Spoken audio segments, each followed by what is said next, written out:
안녕하십니까. 반갑습니다. 참 남북교회는 참 전행이 많습니다. 어제 특성도 참 감동적이었는데 또 악기도 너무 좋습니다. 그 찬양 소리와 함께 악기가 이렇게 은은하게 이렇게 연주되는 것이 저희들 마음에 참 감동이 됩니다. 또 아카펠라 너무 대단하십니다. 오늘은 주님의 멍에를 메고 주님을 배우는 삶이라는 그런 관점에서 교제를 하려고 합니다. 이제 하나님께서 세상과 인생을 하나님이 창조하셨잖아요. 근데 하나님께서 그 거룩하고 완전하신 그 하나님이 자신이 보기에도 심히 좋다 하시는 그러한 아름다운 창조를 하셨죠. 그리고 인생을 창조하시고 나서 하나님께서 사람들에게 제일 먼저 주신 것은 무엇일까요? 뭐예요? 하나님이 창조하시고 나서 제일 먼저 주신 게 있으세요. 창세기 1장 28절 봐볼까요?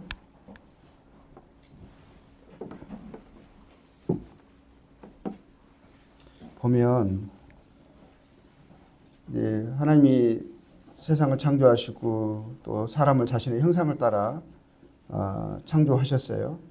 그리고 나서 28절에 하나님이 그들에게 뭘 주시죠? 복을 주셨어요. 그러니까 이 하나님은 사람에게 제일 먼저 복을 주시고 하나님의 복 가운데 살기를 원하셨던 거죠. 그러니까 하나님 복을 주셨을 때 이 세상은 사람들은 그 어떤 부족도 흠도 아픔도 고통도 생계의 문제로 인한 어떤 힘든 수고 문제 없던 그러한 세상과 그런 인간의 삶이었습니다. 그런데 그러한 삶에 그 복된 삶에 문제가 생기죠. 뭐로 인해서 문제가 생기죠? 죄로 인하여서 평화가 깨지고 아픔과 수고와 질병과 재해 등 인간의 삶을 어렵게 하고 고통스럽게 하는 모든 문제가 시작이 됩니다. 죄로 인해서. 죄로 인해 저주와 사망이 이 땅에 임합니다. 인간의 삶에 이 세상에 내려졌고요. 그리고 하나님께서 계획하신 그 인간의 안전한 복된 삶에서 인간이 쫓겨나죠. 에덴 동산에서 추방을 당하거든요. 하나님이 복을 주셨는데 그 복 가운데 누리기를 원하시는 게 하나님의 뜻이에요. 하나님의 기쁘신 마음이세요. 계획이셨어요. 근데 사람들이 죄로 인하여서 그 하나님과의 관계에 이제 단절이 이루어지게 되고 그로 인해서 이 땅의 삶에 저주와 고통이 임하게 되는 것이죠. 그리고 하나님의 계획에서 목적에서 쫓겨나서 추방당하는 것을 보게 되거든요. 그렇게 해서 인생은 이제 그로 인해서 수고와 슬픔이 끊이지 않는 삶을 살다가 인생의 연수를 마무리하게 되어 있습니다. 그래서 모세가 시편을 딱 한 편 썼죠. 모세의 시편이 시편 90편입니다. 이제 90편에 보면 시편 90편 10절에 모세가 인생을 회고하면서 인생에 대해서 결론을 내린 게 있어요. 시편 90편 10절에 보면 우리의 연수가 인간의 삶을 이야기하는 거거든요. 인간의 연수가 70이요. 강건하면 80이라도 그 연수의 자랑은 뭐라 하시죠? 수고와 슬픔이라 하시거든요. 수고와 슬픔이니 슬픔뿐이요. 그래요. 연수의 자랑은 수고와 슬픔뿐이요. 신속히 가니 날아가나이다. 실감하시죠? 아직 젊은 분들은 날아가는 것 같지 않죠? 조금만 기다려보세요. 인생 금방이라고 예전에 형님들 앞에서 그러셨거든요. 그래, 저 고리타분한 말씀 또 하시네 그랬는데 제가 지금 하고 있어요. 여러분도 곧입니다. 곧. 모세가 인생을 회고하니까 이 두 단어 수고와 슬픔으로 요약되었죠. 인생의 특징, 주된 모습입니다. 수고와 슬픔. 그게 인생의 연수의 자랑이라고 하고 있어요.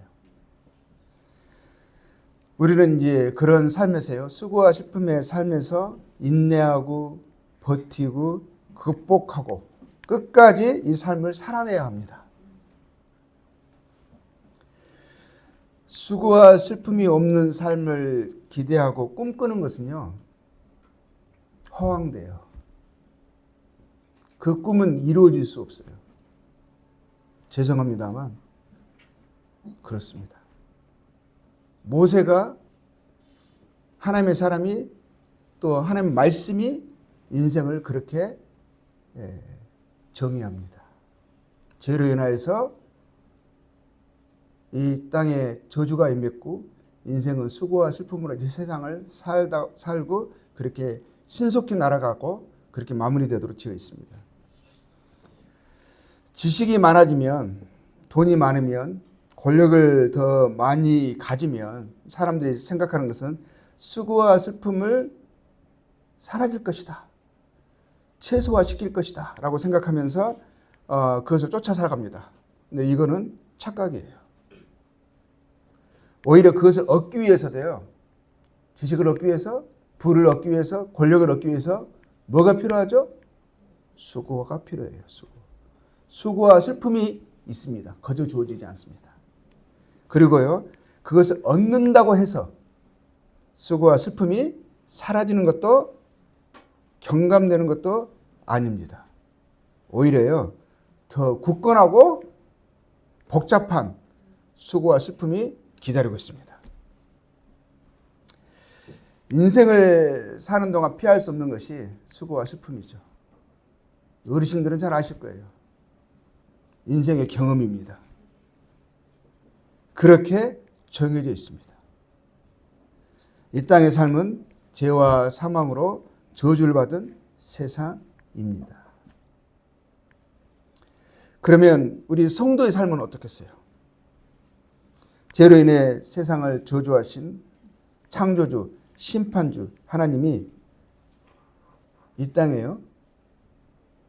인간의 모습으로 오셨습니다. 그분이 오셔서요. 수고와 슬픔으로 살아가는 인생들을 부르셨습니다. 마태복음 11장 28절에 그 창조자 하나님께서 말씀으로 세상을 지으신 분이 되어진 모든 것들이 그분이 없이는 하나도 되어진 것이 없습니다. 그런데 그 하나님이 인생을 자신의 형상으로 지으셨어요. 그렇죠? 그런데 창조주 하나님께서 피조물의 형상을 입고 이 땅에 오셨습니다. 사람으로 오셨어요. 그리고 하나님께서 이 수고와 슬픔으로 살아가는 그 인생들을 하나님이 예수님이 부르셨어요. 뭐라고 부르셨죠? 수고하고 무거운 짐진 자들아 다 내게로 오라. 내가 너희를 쉬게 하리라. 주님이 초청하셨습니다. 주님이 수고하고 무거운 짐진 자들, 저주받은 세상에서 수고와 슬픔의 인생을 살아가는 우리 인생들을 찾으셨고 부르셨습니다. 내가 너희를 쉬게 하리라 하셨습니다. 이것은 인생의 수고와 슬픔의 저주를 풀어주시겠다는 것인가요? 이제 우리가 주님께 나아가면 또 나아왔으니 우리의 삶은 이제 뭐죠? 저주가 아닌 문제없는 수고와 슬픔이 없는 그런 복이 충만한 그런 삶을 주시겠다는 것인가요? 그런 초청이신가요? 그것을 수고하고 무거운 짐진 자들아 내게로 오라 하셨어요. 주님께 가면 우리의 삶의 슬픔과 저주가 끊어지는 것인가요? 이제는 우리의 복된 삶, 충만한 삶이 그런 삶을 주시겠다고 약속하시는 것인가요? 근데 우리가 29절 한번 볼게요. 29절에 뭐라고 되어 있습니까? 나는 마음이 온유하고 겸손하니 나의 멍에를 메고 내게 배우라 하십니다. 그리하면 보세요. 그리하면 쉼을 얻으리라 하셨어요. 근데 뭐가 쉼을 얻는다고 말씀하셨어요? 그리하면 쉼을 얻으리라 하셨어요. 뭐가요? 마음이에요. 몸을 쉼을 얻는다고 말씀하지 않으셨죠? 수고하고 무거운 짐진 자들아. 그럼 그 짐은 무엇이 지고 있는 건가요? 몸이 지고 있으면 몸의 수고와 슬픔을 주님이 해결해 주시겠다고 하신다면 너희 몸이 너희 심을 얻으리라 하셔야 되는데 여기서는 이제 마음이 심을 얻으리라 하셨어요. 자, 우리 주님, 우리 하나님은요, 마음이 또 온유하고 겸손하신 분이다 하셨어요. 그분은 우주 만물과 그 안에 존재하는 모든 것들을 말씀으로 창조하신 모든 것을 아시고 행하실 수 있는 그러한 분이십니다. 크신 분이세요. 그런데 그 하나님께서 인생을 부르시면서요, 하나님의 크심과 능력을 강조하면서 우리를 부르시는 것이 아닙니다. 인생을 부르시는 것이 아니었었어요. 마음의 온유와 겸손을 말씀하시면서 부르셨어요. 그리고 주님의 멍에를 메고 내게 배우라 하셨어요. 내가 너의 문제를 해결해 주겠다. 크신 능력을 강조하시지 않으셨어요. 너의 저주의 삶은 끝났다. 수고와 슬픔은 이제 끝이다. 라고 하시면서 부르신 게 아니었었어요. 오히려 주님은 자신의 능력을 크신 그 강함과 모든 것을 행하실 수 있는 그러한 면을 부각시키시면서 그러니 나에게 와라가 아니라 그분의 마음의 온유와 겸손을 말씀하시면서 부르셨습니다. 그리고 이렇게 말씀하셨어요. 주님의 멍에를 메라 하셨어요. 내게 배우라 하셨어요. 멍에는 뭐죠? 이제는 우리는 소가 한 마리가 예전에는 그 전기를 매게 하고 밭을 갈게 했습니다. 근데 이스라엘에서는 소 두 마리가 함께 멍에를 매게 합니다. 힘센 소가 같이 힘센 소와 좀 덜한 소가 멍에를 매죠. 그러면 힘센 소가 이끄는 대로 끌려가는 거예요. 그래서 멍에를 매면 옴싹달싹 못합니다. 내 원하는 대로 가면 나만 힘들어요. 그 주체가 되는 소에 그에 끌려서 함께 가야지 내가 편하고요. 그 계획했던 그런 작업들을 수행할 수 있는 것이거든요. 근데 주님이 주님의 멍에를 메고 주님께 배우라 하셨습니다. 근데 그 배움은 무엇을 위한 배움일까요? 무엇을 배우라 하시는 건가요? 수고와 슬픔에서 벗어나는 능력을 배우는 그런 배움을 말씀하시는 건가요? 사람들이 원하는 행복, 돈을 많이 벌고 아프지 않고 잘 사는 방법을 가르쳐 주시겠다는 그것을 배우는 배움을 이야기하시는 건가요?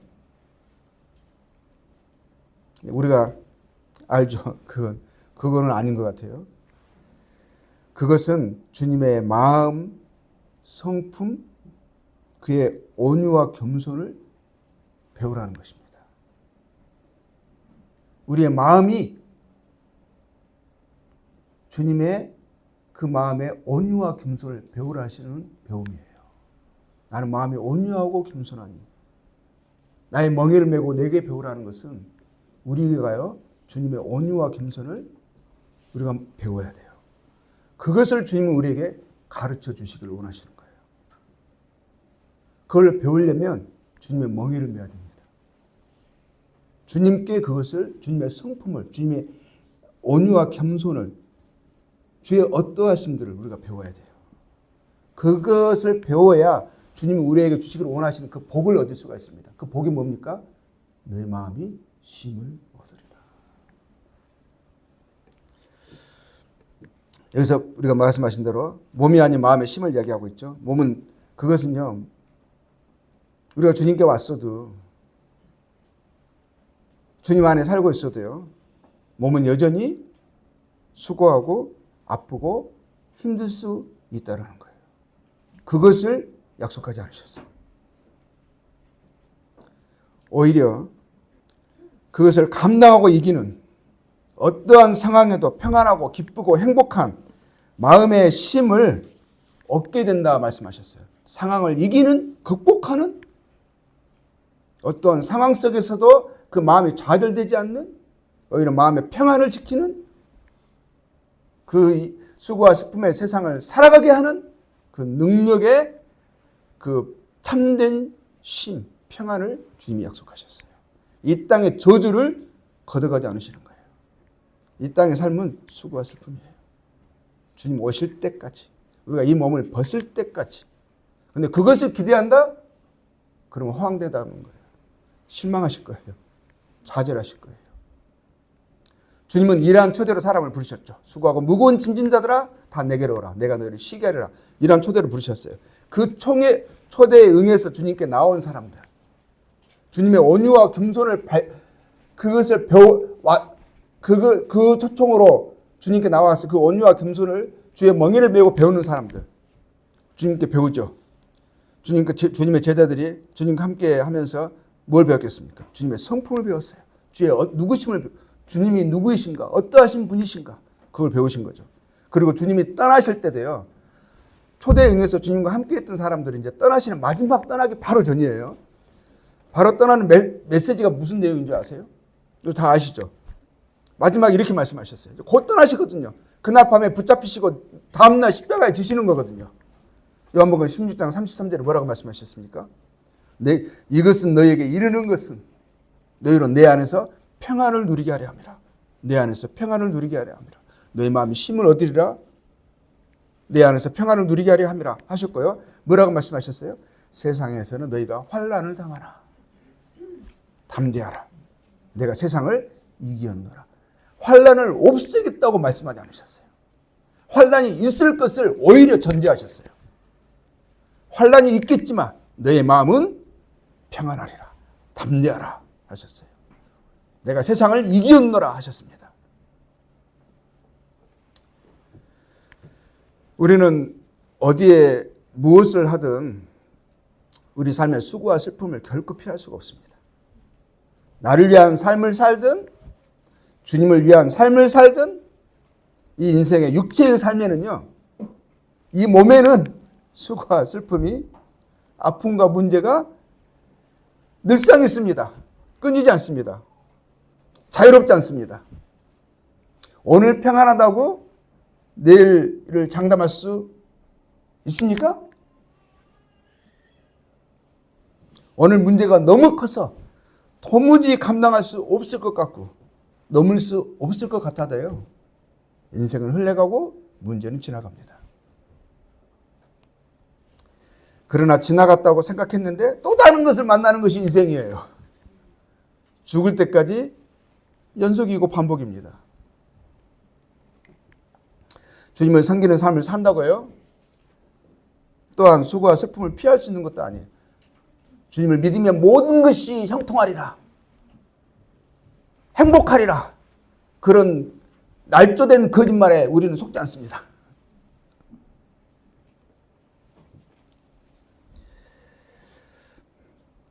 주님이 우리의 인생의 문제를 거두어가지 않으십니다. 똑같이 힘들고요. 아프고요. 자녀들 문제도 생기고요. 또 삶의 여러 가지 갖가지 문제들이 또 일어나고 그리고 피해를 입습니다. 그리고 저도 제 삶을 돌아보니까요. 돌아보니까 많은 수고와 슬픔들이 있었어요. 문제와 고통들이 있었습니다. 답답하고 막막한 때도 참 많았어요. 인생의 자랑이 정말 수고와 슬픔이라는 이 모세의 시편 이 기자의 고백에 무릎을 탁 쳤습니다. 고개를 끄덕였습니다. 이건 저만 그러지 않을 거예요. 다 공감하지 않습니까?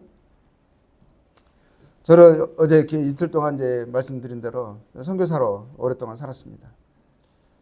제 모든 젊음을 그냥 선교지에서 보내고 이제 느지막이 이렇게 왔습니다.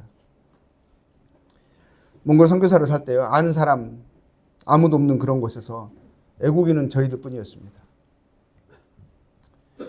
그래서 화장실도 마당에 구멍을 파서 만들었고요. 물도 처음에 동네에서 길어서 먹었습니다.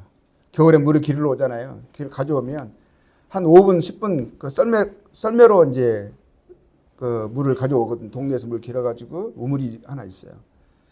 그래가지고 이제 썰매 물통을 싣고 오면 집에 한 10분 정도밖에 안 걸려요. 근데 오면은 그 물통에 이만큼 얼음이 낍니다. 쫙 사르는. 그리고 그걸 세탁기에 집어넣으면 그 통에 몇 개 들어가는지 아세요? 세탁기에 물이 한 2개, 3개 정도 들어가요. 3개 정도 들어가거든요. 50리터짜리 3개 정도. 그러면 얼음과 함께 막 갈립니다. 느드득 하면서 갈립니다. 그거를 이제 첫 겨울을 그렇게 보냈고, 그 다음에는 저희들이 농사를 지어야 되니까, 이제 제 그 집에 우물을 팠습니다. 우물을 파가지고 이제 집 안에까지 물을 끓여 드렸거든요. 그러기 전까지는 이러한 일들을 이제 수고를 했죠. 그리고 겨울은 이제 너무 춥고 깁니다. 시골에 내려간 그 겨울이 제일 추웠어요. 근데 몽골 시골 겨울은 항상 그런 줄 알았는데 그해 겨울이 그렇게 추웠어요. 보통 영하 40도가 된다 그러면 밤에 그렇지 낮에는 한 40도까지는 떨어지지 않거든요. 근데 그해 첫해 겨울 시골에 제일 처음 내려갔어요. 시골 생활 처음 해보는 거예요. 화장실이 바깥에 있는 화장실을 처음 사용해 보는 거예요. 그런데 낮에도 영하 40도가 되는 거예요. 밤에는 50도가 이상이 떨어졌습니다. 그리고 그때 그 해의 겨울에는 몽골의 소들도요. 밖에 아침에 나갔다가 선체로 얼어 죽었어요. 그때 짐승들이 엄청 많이 죽었거든요. 근데 그때 저희들 집안에 저희들이 몽골 겨울이 얼마나 추웠다는 거 알겠습니까? 그 나름대로 막 단열을 한다고 스티로폼 양쪽에 양 안쪽 바깥 다 됐거든요. 그런데 저희들이 깜빡 잊고 안 한 게 있어요. 비닐을 싹 둘러 씌워야 됐었거든요. 비닐을 둘러 씌우지 않았어요. 그러니까 스티로폼을 아무리 몇 겹을 해도 틈새가 있잖아요. 집안에 얼음이 싹 끼었습니다. 잠자는데 바로 머리맡에 이렇게 얼음이 이만큼 끼었었어요. 모자를 쓰고요.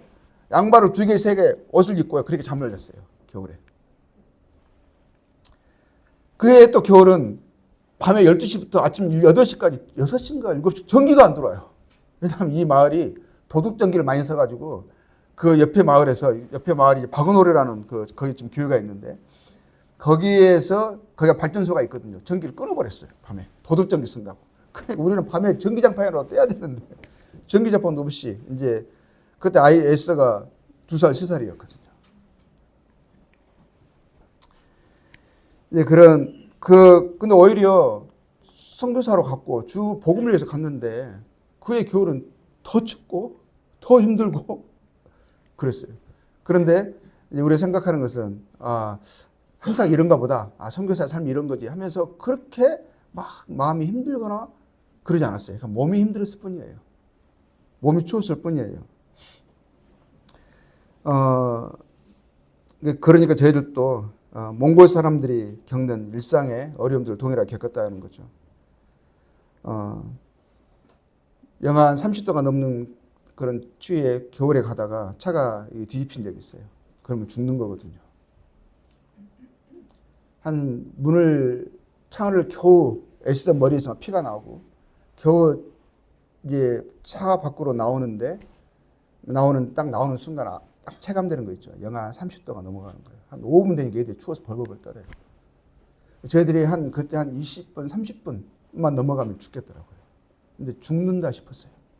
이렇게 끝나는구나 싶을 정도로 엄청난 추위였고요. 그런 날씨에는요, 그런 몽골 겨울은 춥기도 하고 도로가 없잖아요. 그리고 지금 제가 운두랑에서 지금 울란바토로 가려고 떠나서 한 채 20분, 한 2시간도 안 되는 그런 시간이거든요. 그러면 울란바토에서 저희 마을까지 오면 밤새 와야 되는 거잖아요. 그러니까 온다는 것을 기대할 수가 없어요. 대부분 저희들이 특히 겨울에 갈 때는 울란바토르까지 갈 때는 거의 중간에 차를 못 만나거든요. 사람도 못 만나고. 근데 그런 길을 가는데 가자마자 2시간 정도 지나가지고 차가 그냥 차가 미끄러져가지고 빙빙 돌면서 팍 쓰러져 버렸거든요.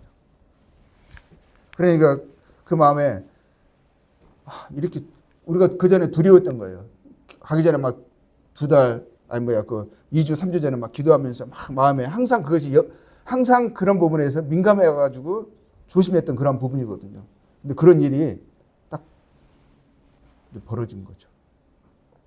그런데 같이 기도하자 아이들이 막 추워가지고 막 떨고 막 벌써 우리 애쓰는 울기 시작합니다. 우리 진호도 그러고요. 그래가지고 같이 기도를 했어요. 기도를 하고 하는 주님 앞에 딱 바라보는데 기도 끝나고 나니까 내 마음이요. 담대해요. 두려움이 없는 거예요. 참 그게 희한하더라고요. 인간적으로는 힘들어야 되거든요. 끝났다 싶어야 되거든요. 근데 불안한 마음이 아닌가 마음이 평온하면서요. 이거 기록으로 남겨야겠다고 제가 사진 찍으려고 그러니까 제 아내가 지금 뭐 하는 거냐고 막 이러더라고요. 그런데 너무 놀라운 것은요. 한 20분, 30분 지나니까 뭔가 사슴 한 마리 같은 게 보여요. 보였다가 또 사라지고 보였다가 사라지고 점점 커지는 거예요. 사슴이 아니에요. 보니까 차예요. 근데 그 광활한 곳에서요. 저한테 마치 자석이 이끌리듯이 갔다가 이렇게 하고 이렇게 하고 저 앞에 딱 서는데요. 큰 차가 딱 서는 거예요. 차 문을 저희들이 막 세웠죠. 그 사람도 쓰려고 딱 제 앞에 서요. 문을 탁 여는데 근자가 몽골 남자 4명이 탁 내리는 겁니다. 누구겠어요? 몽골 사람이겠어요? 제 눈에는 하나님께서 보내신 천사로 보였습니다. 그 사람은 다 방법을 알아요. 저보고 여기 있으래. 시동 먼저 끄래요.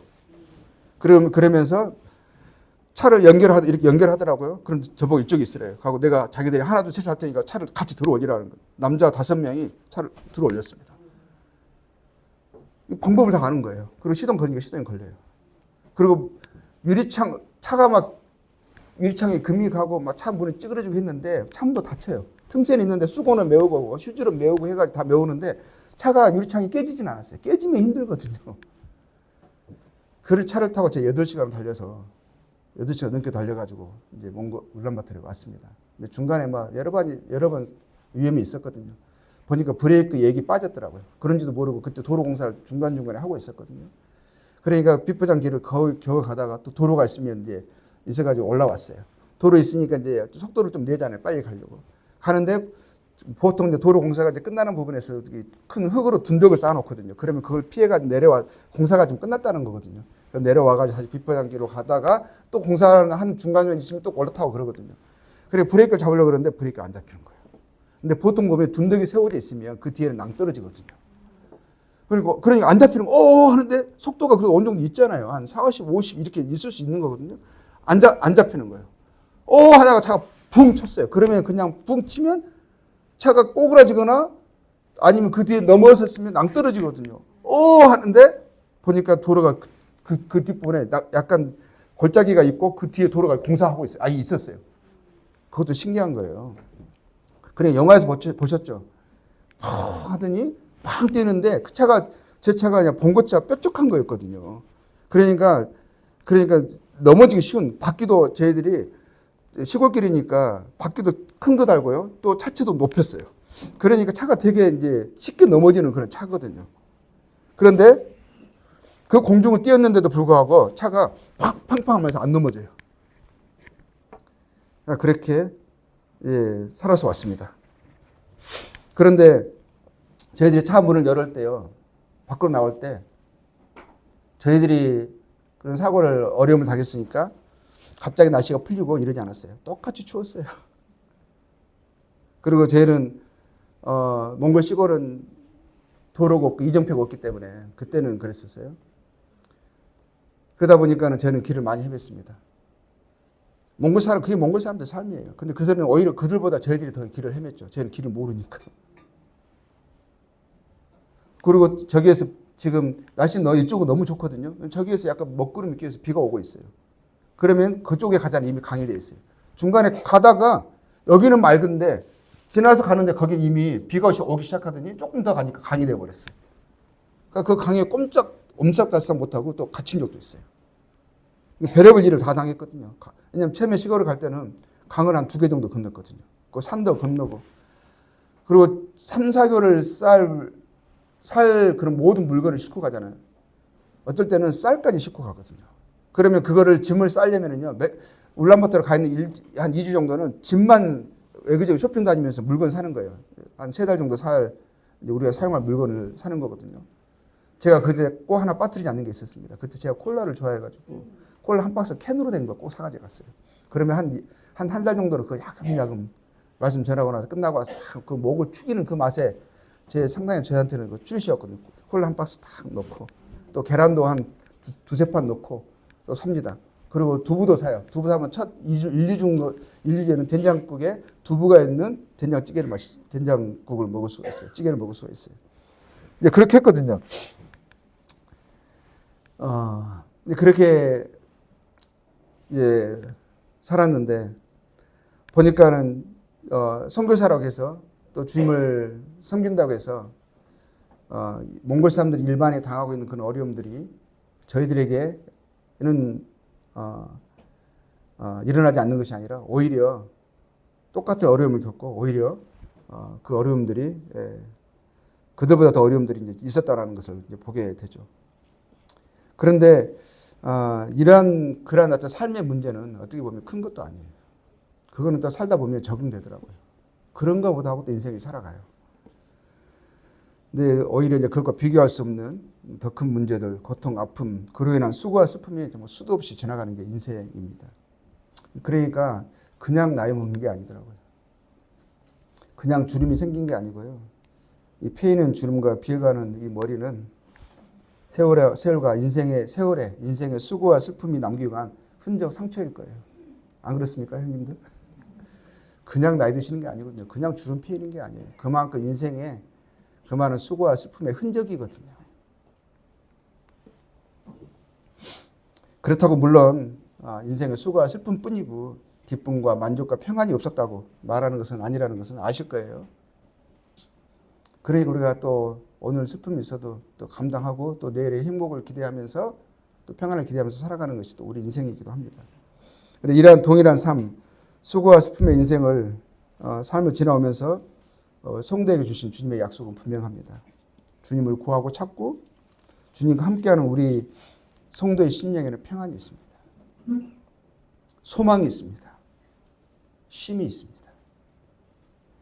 그래서 지나고 나면 어떻게 지나갔나 싶은 죽도록 힘든 때를 힘든지도 모르고 지나가는 때도 참 많습니다. 주님은 우리와 함께 하셔서 우리를 하여금 그것을 감당하게 하시고 마음의 힘과 위로를 주셔서 기쁨으로 살아가게 하십니다. 우리에게 주신 성도에게 주신 시험 어려움은 우리가 감당할 만한 시험들이고 그를 통해서 우리를 주님은 연단하십니다. 또한 그 시험을 감당하게 하십니다.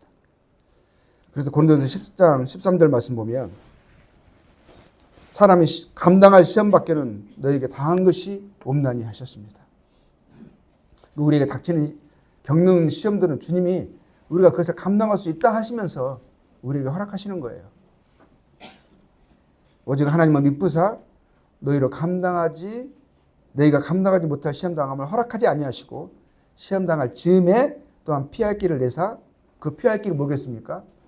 너희로 능히 감당하게 하시니라. 감당할 마음의 힘과 위로와 담대함을 주십니다. 그래서 그 어려움들을 능히 감당하게 하십니다. 그것이 우리에게 주시는 주님의 피할 길이십니다. 우리가 잘 압니다. 하박국 선지자. 구약의 하박국 선지자는요. 그의 주위에 행행하는 악을 보았습니다. 그로 인해서 겪는 그 손실과 아픔과 고통을 보면서요. 한때는 그 마음이요. 낙심이 되었고요. 하나님은 어디에 계시는가? 그러한 질문들을 던지며 괴로워했습니다. 하나님의 선지자임에도 그랬습니다. 결국 그가 답을 찾았습니다. 어디에서요? 하나님 안에서 그 인생의 문제를 주위에 행행하는 악들이 승리하고 오히려 진실과 정의가 훼손당하고 그러한 이해할 수 없는 그 답답한 상황 속에서 그 마음의 질문을 하나님께 가지고 가서 하나님 안에서 그의 명쾌한 답을 그가 찾을 수 있었습니다. 우리 삶의 이유와 목적, 행복, 즐거움은 다른 어떤 것에 있는 것이 아니라는 것을 오직 하나님께만 있음을 그래서 그로 인해서 진정한 마음의 위로와 쉼을 얻는다는 것을 하나님이 우리의 마음의 쉼이라는 것을 우리의 평안이고 능력이라는 것을 하박국 선지자가 고백하면서 하박국 마지막에 이렇게 기술하고 하박국을 정리하죠. 하박국 3장 17절 18절에 보면 우리가 잘 아는 말씀이 열 찬양도 있지 않습니까? 그렇죠? 뭐라고 되어 있습니까? 하박국 3장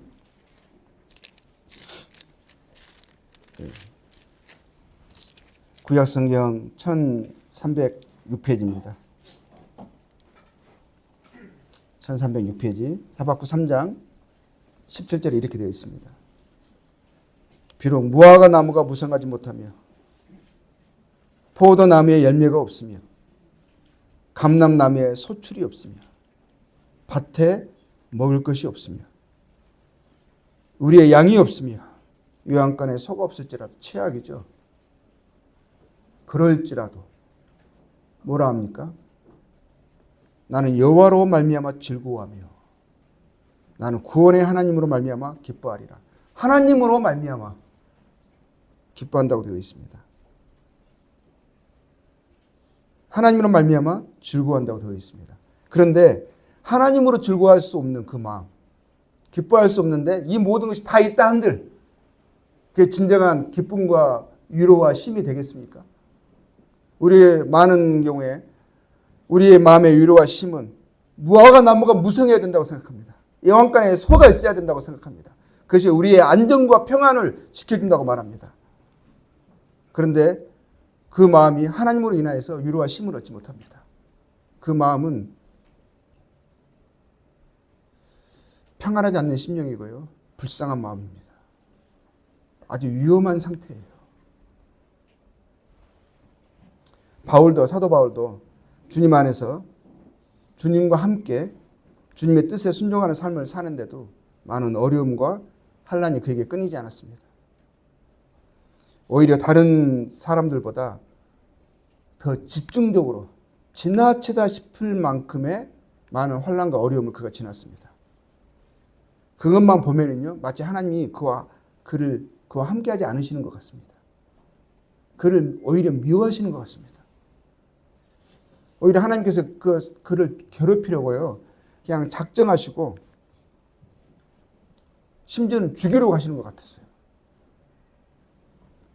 그러나 사도 바울은 그런 어려움, 수고와 고통, 환난 속에서 하나님께 불편한 마음을 갖지 않았습니다. 하나님의 사랑을 그가 의심하지 않았어요. 하나님이 세상을 향한 그 큰 사랑, 우리를 향한 그 큰 사랑, 사랑의 확증은요, 우리의 삶에서 무화과 나무가 무성한 것으로, 영안권에 소가 있는 것으로, 그것으로 확증되지 않습니다. 그 심지어는 없을지라도 우리 마음에 하나님의 사랑이 확증되는, 확신할 수 있는 어떠한 상황 속도 이기는 우리 마음에 힘을 가져다 두는 하나님의 사랑이, 그 약속이 우리에게 있습니다. 우리는 보증이 있어요. 보증. 로마서 5장 8절에 뭐라고 되어 있습니까? 사도 바울이 우리가 아직 죄인 되었을 때에 그리스도께서 우리를 위하여 죽으심으로 하나님께서 우리에 대한 자기의 사랑을 확증하셨느니라 하셨어요. 확증하셨느니라. 하나님이 확실하게 증거하셨다고 되어 있어요. 그래서 우리가 하나님의 이 사랑을 우리가 감히 우리가 의심할 수 있겠습니까? 우리의 삶에서 이 수고와 어려움들이, 재난들이 어찌 하나님과 우리의 사랑을 갈라놓을 수 있겠어요? 하나님의 사랑에 불편한 마음을, 의심하는 마음을 갖게 할 수 있겠어요? 우리가 죄인되었을 때 그리스도께서 우리를 위하여 죽으심으로 하나님께서 우리에 대한 사랑을 확증해 주셨는데 우리는 매일주일 그것을 기억하고 감사하는데 어떻게 우리가 삶에서 하나님께 또 다른 증거를 요구할 수 있겠습니까? 하나님이 무엇보다도 분명한 증거를 십자가에서 밝히 보여주셨는데, 그래서 갈라디아에서 그랬거든요. 갈라디아 성도들에게 그리스도께서 십자가에 못 박히신 것이 너희 눈앞에 밝히 보이거늘 그랬거든요. 그리고 로마서 8장 38절 39절에 뭐라고 되어 있습니까? 사도 바울이 내가 확신하노니 그랬어요. 확신. 뭘 확신했습니까? 사망이나 생명이나 천사들이나 권세자들이나 현재 일이나 장래 일이나 능력이나 높음이나 기쁨이나 다른 어떤 피조물이라도 다른 어떤 상황이라도 그 어떤 것이랄지라도 우리를 우리 주 그리스도 예수 안에 있는 하나님의 사랑에서 끊을 수 없느니라. 사도 바울이었던 것은 하나님의 사랑에 대한 강력한 확신이었습니다. 그는 십자가에 못 박히신 그리스도를 밝히 보았습니다. 하나님의 사랑에 대한 증거를 거기서 찾았습니다. 하박국도 마찬가지. 구원의 하나님으로 인하여 즐거워하리라 하셨습니다. 내가 하나님으로 인하여 만족하리라. 감사하리라. 기뻐하리라. 우리가 그리스도 예수 안에 있습니다. 사도 바울은 힘의 격도로 심한 어려움, 환난 속에서 어떻게 마음의 힘을 그가 찾을 수 있었겠어요? 말씀드린 대로 그가 얻은 유료와 감당할 만한 힘은 바로 이것이었습니다. 고린도후서 1장 8절에 보면 고린도후서 1장 8절에서 10절 말씀, 바울이 얼마나 어려움을 겪었는지 제가 몽골 시골에 살면서 겪었던 어려움들은 비교할 수도 없어요. 형제들아, 우리가 아시아에서 당하는 환난을 너희가 모르기를 원하지 아니하노니, 환난을 내가 세상에서 환난을 당하라 그랬거든. 담대하라. 내가 세상을 이기었노라. 주님이 말씀하셨던 그 환난이 주님을 따르는, 주님을 사랑하고 주의 복음을 전하기를 힘쓰는 그의 사도들에게도, 그의 사람들에게도 그 환난이 말씀하신 대로 임했습니다. 환난을 너희가 모르기를 원하지 아니하노니 힘에 겹도록 했어요. 힘에 겹도록. 심한 고난을 당하여, 힘에 겹도록 심한 고난을 당했다고 합니다. 살 소망까지 끊어지고 이제는 끝났구나. 우리는 우리 자신이 사형 선고를 받은 줄 알았으니 근데 그 모든 것이요 뭐겠습니까?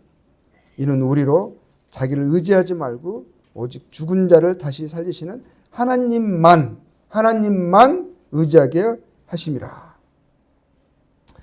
우리의 모든 이 어려움은요 목적이 있습니다. 우리의 삶에서 경험하는 수고와 슬픔들은요 다 뜻이 있어요. 그것은 뭐냐면 우리의 마음을 하나님께로 향하게 하시고자 합니다.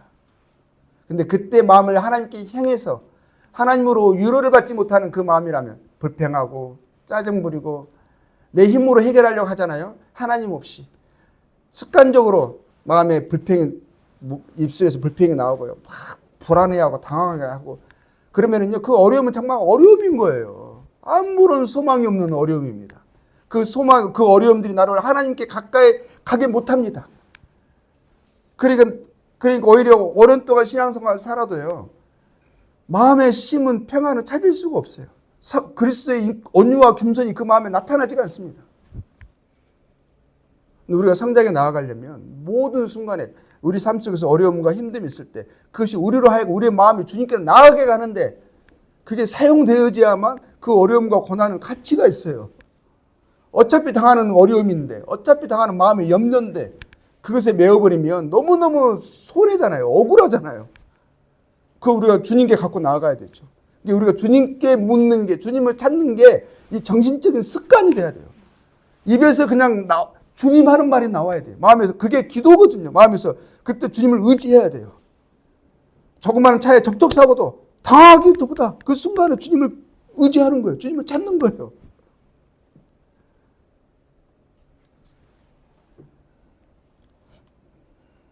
우리 하나님께로 모든 것들이 우리 삶에서 일어나는 것들은 이 수고와 슬픔들은 하나님께 향하도록 목적되어 있다고 말씀드렸습니다. 우리가 멍에를 메신 주님이 우리를 그 상황 가운데서 가르치고 계십니다. 우리 삶에서 일어나는 것은 저절 그냥 일어나는 게 아니에요. 하나님 우리의 삶 가운데 함께 하시면서 우리를 양육하고 계시는 것입니다. 그리고 그 가운데서 우리 함께 하시는 주님을 인식할 수 있어야 돼요. 주님의 임재를 우리가 믿음으로 주장할 수 있어야 돼요. 주님이 말씀하셨거든요. 내가 세상 끝날까지 너희와 항상 함께 있으리라. 그 말씀 우리가 성경에만 기록된 게 아니라 우리 삶 속에서 우리가 경험해야 되는 거거든요. 우리가 그 말씀 믿으면 그 말씀 우리 삶 속에서 인식되어지고 경험됩니다. 믿지 않고 성경에만 기록된 말씀이면 나하고는 상관없는 거예요. 연결이 안 돼요. 믿음으로만 연결됩니다. 그건 내가 경험할 수 있습니다. 주님도요. 우리가 멍에를 메시고 우리를 가르치시는 주님이요. 우리가 모든 삶의 순간순간에 우리와 함께 하십니다. 환난 가운데서도요. 우리만 환난을 받는 것이 아니라 주님이 우리와 환난에 함께 하십니다. 바울이 사울이었을 때요. 교회와 성도를 핍박하던 그때 그를 주님이 다메섹 도상에서 만나십니다. 그러면서 그에게 뭐라고 말씀하셨죠? 주님이 그에게 사울에게 그랬어요. 왜 나를 핍박하느냐 하셨어요. 사울은 주님을 핍박한 적이 없거든요. 그렇죠? 예수님을 믿는 사람들을 핍박한 것이지 교회를 박해한 것이었지 예수님에게 개인적으로 그분은 돌아가셨고 사울의 입장에서는 그렇잖아요. 그냥 그랬는데 주님은 뭐라고 말씀하시냐면 왜 네가 나를 핍박하느냐 하셨어요. 나는 네가 박해하는 예수다 그러셨거든요. 이 말씀 우리가 이것을 통해서 뭘 알 수 있는 것입니까? 주님 우리의 환난 가운데 주님이 함께 계십니다. 우리의 삶 가운데 주님은 함께 하세요. 우리는 주님의 가르치신 교육 중에 있습니다.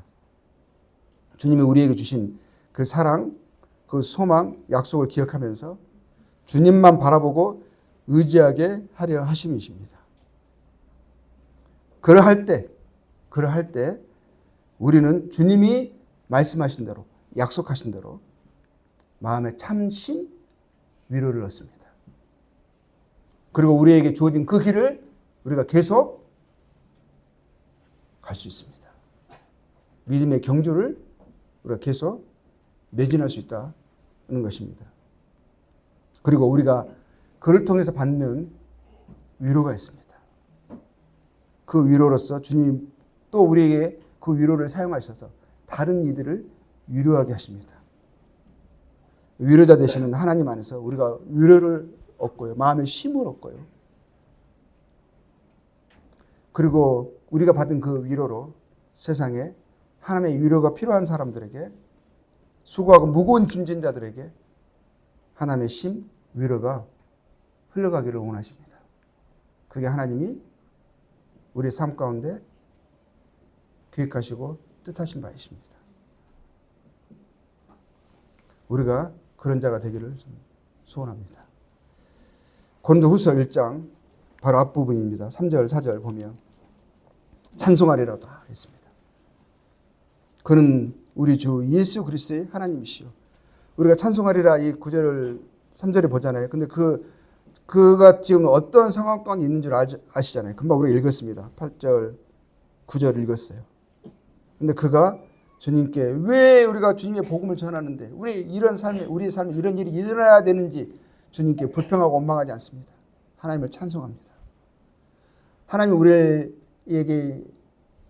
대한 사랑의 확증은 우리는 십자가에서 봤어요. 그 약속이 너무너무 분명합니다. 우리에게 영원한 소망이 있습니다. 그 주님이 우리와 함께 하십니다.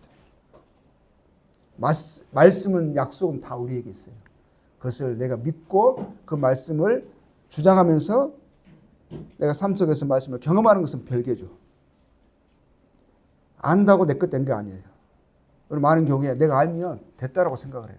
실상에서는 삶 속에서 그 필요한 순간에 그 말씀을 기억하면서 묵상하면서 순종하지 않으면서 찬송하리로다 했습니다. 그는 우리 주 예수 그리스도의 하나님이시요 자비의 아버지시요 모든 위로의 하나님이시며, 하나님은 위로의 하나님이십니다. 우리가 그 삶에서 그것을 겪으면 우리가 그 주님을 의뢰하는 가운데서 그것을 극복하고 그 가운데서 주님을 찬양하면서 주님의 위로를 우리가 경험하면서 그 받은 그 위로로 주변의 다른 힘든 사람들을 위로하기를 원하십니다. 격려하기를 원하십니다. 그래서 이 수고와 슬픔의 세상을 주님이 주신 참된 시움과 평안으로, 그 소망으로, 그 사랑으로 우리가 감당하고 승리하며 살기를 원하시는 것입니다. 우리의 모든 환난 중에서 우리를 위로하사 우리로 하여금 하나님께 받는 위로로서 모든 환난 중에 있는 자들을 능히 위로하게 하시는 이시로다. 이게 하나님의 우리를 향하신 뜻이십니다. 우리 하나님 우리 모두의 위로가 되시고 힘이 되시고 인내가 되시고 기쁨이 되시기를 기도하고 축복합니다. 감사합니다. 기도하겠습니다.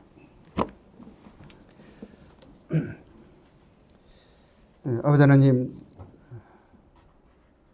은혜와 사랑을 참 감사를 드립니다. 소망 없는 인생, 하나님도 알지 못하고 세상에서 죄악 가운데 영원한 멸망을 향해 가던 그러한 죄악된 존재들이었습니다. 그러한 자를 주님 찾아와 주시고 예면하지 않으시고 저희들을 좀 초청해 주시고 저희를 향한 그 사랑의 확증을 십자가에서 밝히 나타내 주심으로 저희가 주님을 신뢰할 수 있고 그 사랑 안에서 또 소망할 수 있는 참된 평안을 경험할 수 있는 그런 귀한 삶으로 저희를 불러주셨습니다. 우리가 이 땅에 살아가는 것은 분명한 이유와 목적이 있음을 압니다. 영원한 하나님의 약속이 실제가 되어줄 것을 저희들이 압니다. 저희들 믿음으로 끝까지 이 경주를 다할 수 있게 하여 주시고 저에게 주어진 선한 싸움을 싸울 수 있게 하여 주시길 참시 원합니다. 수고와 슬픔에 짐진 인생들에게 하나님의 참된 위로가 저희를 통해서 또 사랑하는 광주 남북교회 성도님들을 통해서 계속 흘러넘치고 그러므로 주변에 많은 이뤄진 사람들이 하나님께 나오는 복된 위로와 쉼을 그들이 경험케 되어지는 그런 역사가 계속 힘있게 나타나기를 참 주님 소원을 드리고 또 기대하게 됩니다. 이러한 주님의 위로와 쉼을 또 은혜를 다시 한번 저희들이 기억하면서 또 마음에 또 위로를 허락해 주신 것을 감사를 드립니다. 주께 감사와 찬송을 돌려드립니다. 이 모두를 우리 예수 그리스도 이름으로 감사하며 기도하였습니다. 네, 감사합니다.